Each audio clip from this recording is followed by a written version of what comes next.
ఏపీని వరుణుడు వదలా అంటున్నాడు. ఇప్పటికే వరదల వల్ల అతలాకుతలం కాగా మరోసారి వాతావరణ శాఖ హెచ్చరికలు ఆందోళనకు గురిచేస్తున్నాయి.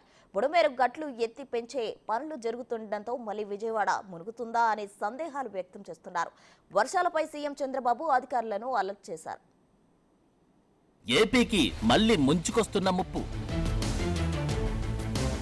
ఇప్పుడిప్పుడే తేరుకుంటున్న విజయవాడ. వెదర్ వార్నింగ్ తో బెజవాడలో మళ్లీ దడ. ఉత్తరాంధ్రకు హై అలర్ట్, మొదలైన కుండపోత. మొన్నటి వరదలతోని అతలాకుతలమైన విజయవాడ క్రమంగా తేరుకుంటుంది. కాలనీల్లో చేరిన వరద, బురద ఇంకా వదలనే లేదు. ఈలోగా అప్పుడప్పుడు మళ్లీ వర్షాలు పడుతూ ఉండడం బెజవాడ వాసుల్ని తీవ్రంగా ఆందోళనకు గురిచేస్తోంది. వాతావరణ శాఖ హెచ్చరికలు కూడా ఏపీ ప్రజలను మరింత భయపెడుతోంది. కోస్తాంధ్రలో భారీ వర్షాలు కురిసే అవకాశముందని, కొన్ని చోట్ల అత్యంత భారీ వర్షాలు కురుస్తాయని అధికారులు చెబుతున్నారు. తూర్పు గోదావరి, పశ్చిమ గోదావరి, ఏలూరు, అల్లూరి జిల్లాలో రెడ్ అలర్ట్ జారీ చేశారు. శ్రీకాకుళం, పార్వతీపురం మన్యం, విజయనగరం, విశాఖపట్నం, అనకాపల్లి, కాకినాడ, అంబేద్కర్ కోనసీమ, కృష్ణా జిల్లాలో ఆరెంజ్ అలర్ట్ జారీ చేశారు. గుంటూరు, పల్నాడు, బాపట్ల జిల్లాలో ఎల్లో అలర్ట్ ఇచ్చారు.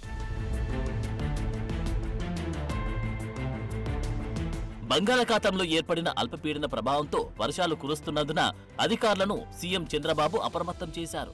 కలెక్టర్లతో టెలికాన్ఫరెన్స్ నిర్వహించిన సీఎం ఆయా జిల్లాలో పరిస్థితులు, నమోదైన వర్షపాతం వివరాలను అడిగి తెలుసుకున్నారు. ముంపు ప్రాంతాల్లోని ప్రజలకు ఎప్పటికప్పుడు అలర్ట్ మెసేజ్లు పంపించాలని, వరద ప్రభావిత ప్రాంత ప్రజలకు నచ్చజెప్పి పునరావాస కేంద్రాలకు తరలించాలని ఆదేశించారు. మరోవైపు ప్రకాశం బ్యారేజ్ గేట్లను చంద్రబాబు పరిశీలించారు. బ్యారేజ్కి వరద పెరుగుతున్న నేపథ్యంలో గేట్ల నిపుణుడు కన్నయ్య నాయుడుతో మాట్లాడి కౌంటర్ వెయిట్ల వద్ద జరుగుతున్న పనులపై ఆరా తీశారు. డ్యాం భద్రతకు చర్యలు చేపట్టాలని సీఎం అధికారులను ఆదేశించారు. 2 రోజుల్లో గేట్ల వద్ద చిక్కుకున్న బోట్లను తొలగించే పనులు ఆల్మోస్ట్ పూర్తవుతాయన్నారు కన్నయ్య నాయుడు. బుడమేరుకు దూసుకొస్తున్న వరద. ముందు జాగ్రత్త చర్యలు చేపట్టిన ప్రభుత్వం. కొండపల్లిలో ఎగువ నుంచి వరద వచ్చే అవకాశముండటంతో బుడమేరు గట్ల ఎత్తు పెంచే పనులు ప్రారంభించారు. ఇప్పటికే విజయవాడ ముంపునకు కారణమైన 3 గండ్లు పూడ్చివేశారు.